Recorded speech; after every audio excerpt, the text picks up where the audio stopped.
Hi everyone, and welcome to the My Romance Reads author interview series. Today I'm really happy to be joined by Jan Casey, who's the author of the new book coming out, The Nowhere Sisters. So welcome to the call, Jan. Hello, Teddy. Nice to see you and everyone. Oh, thank you very much. Your book's fantastic, and it's great to see you writing this new book coming off the success of your previous books, which have done really well. So congratulations on the previous books. But Thank you why don't very you tell much. us a bit?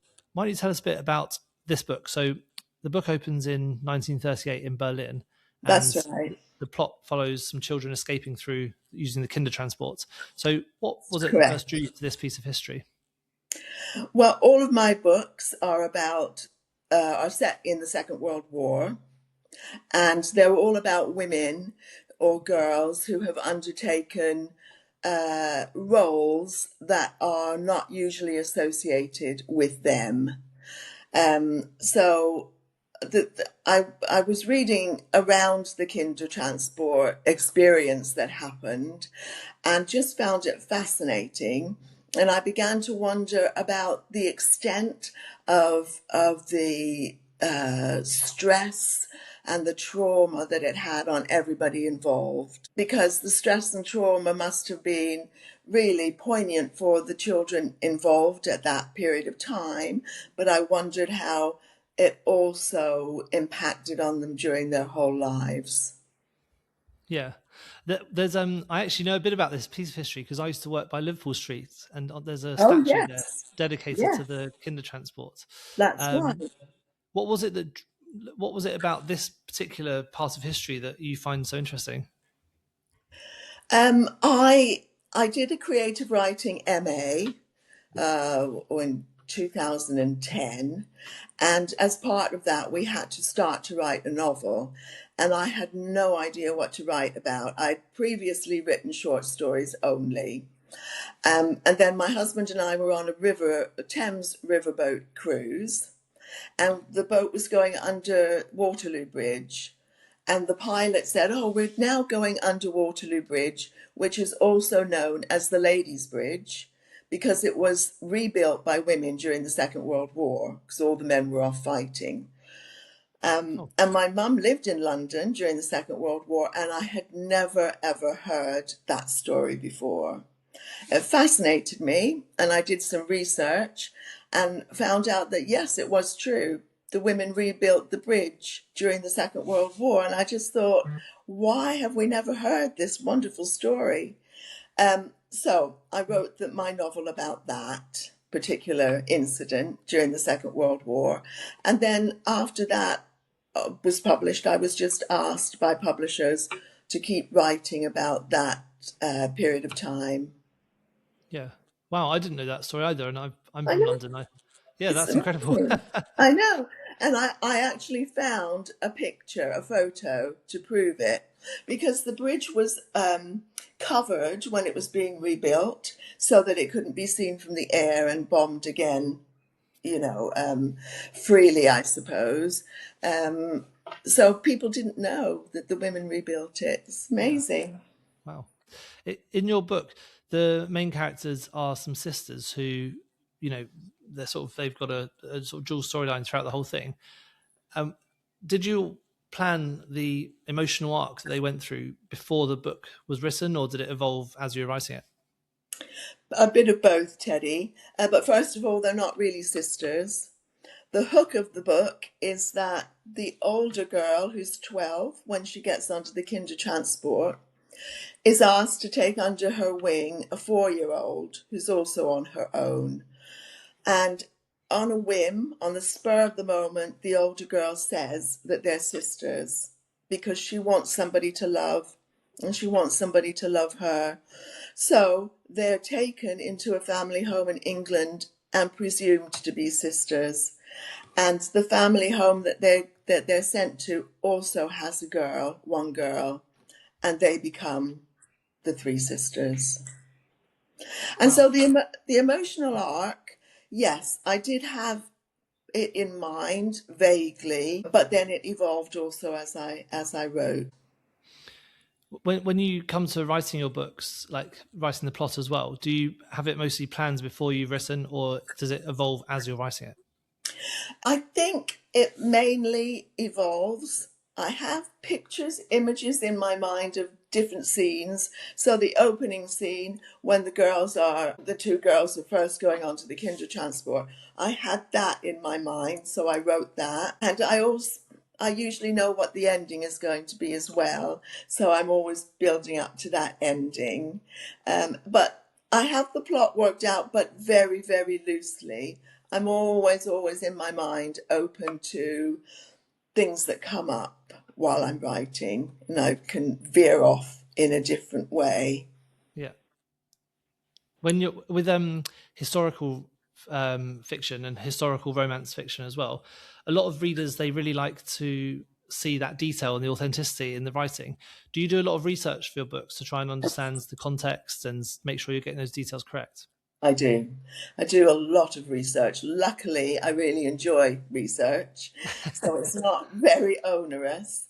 So I've been all over the place. The Metropolitan Archives, where have you been there, Teddy? As you're a I Londoner? haven't. I've been to the British Library, but not the Yes. archives.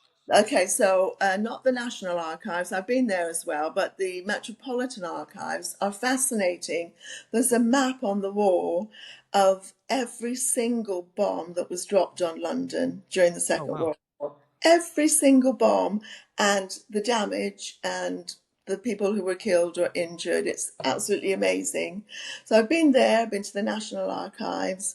I've emailed the War Museum. What's it called? Can't Imperial remember. War Museum. Yes, and they're very, very good at replying and helping with research. So yes, I do a lot of research to get a sense of the period of time and the exact place or the exact setting.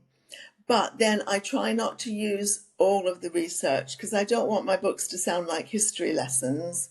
So I try to just use the research that I need to make it sound authentic. So clothes are very important, food is very important, transport at that time was very important. So I try to get those little details correct. Yeah, definitely. But if I Um, don't, it's a novel. when you were doing the research for the books, were there, apart from the obviously the Waterloo Bridge facts, was there anything that really like shocked you and stood out to you, and you thought, oh, I have to make sure I get this into the book? I think one of the things that really shocked me, Teddy, and I think is very sad, is that there were a number of children who were brought over on the Kindertransport to England, sent to homes all over the country, and then were not treated very well.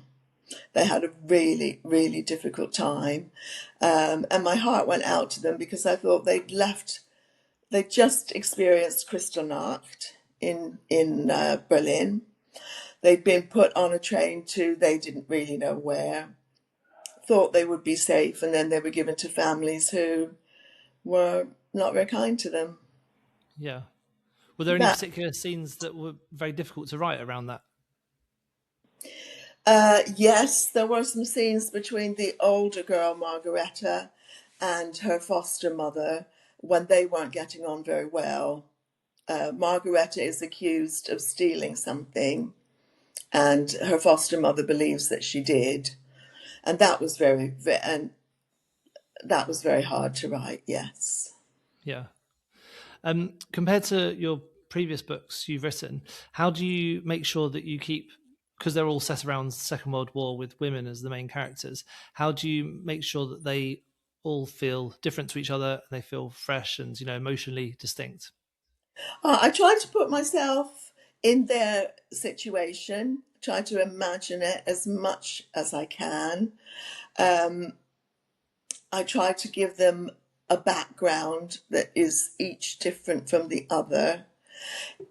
I think in some ways with this book, The Nowhere Sisters, it was a little bit easier because in the beginning, the first half of the book, the three girls are children. So I had to write from children's point of views. That was difficult, but in a way made it easier to find their voices. So that's the way I try to keep it fresh. Sorry, I try to give them a different background, different things that they're longing for. So some of my characters have a lot of family around them, a supportive family.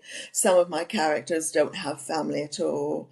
Some have moved away from maybe places in the north of England to come to London for war work. So that different background information for each of them, I hope, makes them come across as different characters. Yeah, definitely. And when you're writing the book, it touches on some sort of romantic tropes as well. Were there any particular themes or tropes that you wanted to make sure that the book were coming into the book and the reader would take on? I would not categorize it as a romance book. There is Yeah, romance in it, and there is love and marriage in it. I think one of the girls, the smallest one from Berlin, is a very, very attractive child and grows up to be a very attractive woman. But she finds it very, very difficult to find love. She's very serious and she's very well educated. She becomes a human rights lawyer. But I think I was trying to make the point there that being attractive probably isn't always going to help you to find love and romance. yeah, The older girl, as I said before, they're not really sisters. The older girl is very different in her appearance, but from a very young age, she makes a very, very good marriage and they stick together for thick and thin throughout their lives. So that there was that sort of balance there as well. yeah, definitely. Now, just some more fun questions. If this book was adapted for TV, have you ever thought about who you'd secretly love to play the characters? Yes, I have. I would love Kate Blanchett to play one of the roles, perhaps the older girl. For the younger German girl, the very attractive one, and I can't remember her name, Teddy. You might know it. She plays a midwife in the. In Cool Middle, I don't know the name of that one. Oh, no, but she's blonde and she's very attractive. And then the English foster sister, I don't know who I'd get to play her. My mind doesn't really go to movies and TV because I don't, if it happens, that happens. But if it doesn't, it probably won't. So I don't really think about that too much.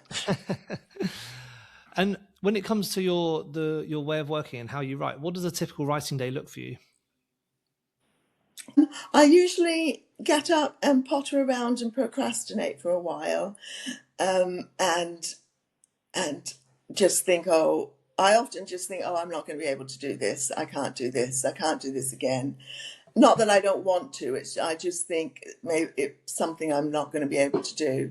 I suppose I usually get writing about 10, and I don't write for a specific amount of time. I write to a word count.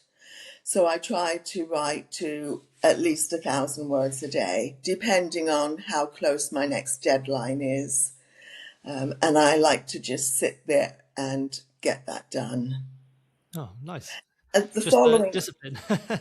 yes, I know. The following day, then I go back and edit what I've written the day before and then write the next bit. And so when it comes to your writing and what you're writing at the moment, what's now this book is obviously about to be released. What books are you working on next? So I'm writing a book, my second book for Joffy, and that has to be in first draft by the end of June. So it's well on its way. And that is again set during the Second World War. And that is about women, one woman in particular in the SOE, so a secret agent. Oh, that sounds like a bit of book. I'll have to No. make sure I get a copy of that one. Well, thank And that's a lot of things like the women of Waterloo Bridge isn't very well documented, what women in construction did during the Second World War. However, the female special agents who were dropped into France during the Second World War is very well documented. yeah, that's so interesting. I love those sorts of books. Me too. Yeah, if I could, yeah, any books that have got spies in the Second World War, that's sort of where I am. Well, thank you so much. So when's this book being released and how can people get hold of it? It's being released on the 20th, and Of you May. can. Mhm. and of May, yes, and it will be available on Kindle. I'm not sure, I should be, but I can't remember being told if it's going to be paperback or paperback on demand. Great. And it's coming out on My Romance Reads on the 24th. So we'll Wonderful. hopefully, yeah. So we'll hopefully you'll all be able to get a copy of that too. Brilliant. Lovely. Thanks so Thank you. much. Thank you. Yeah, if people want to get in touch with you or to to follow you around the internet or to hear more about what you do, where's the best place they can do that? Jan Casey, author, on Facebook. Perfect. Well, thanks so much, Jan. Good luck with the Thank launch, you. and looking forward to seeing your next few books. Thank you very much, Teddy. Lovely meeting you.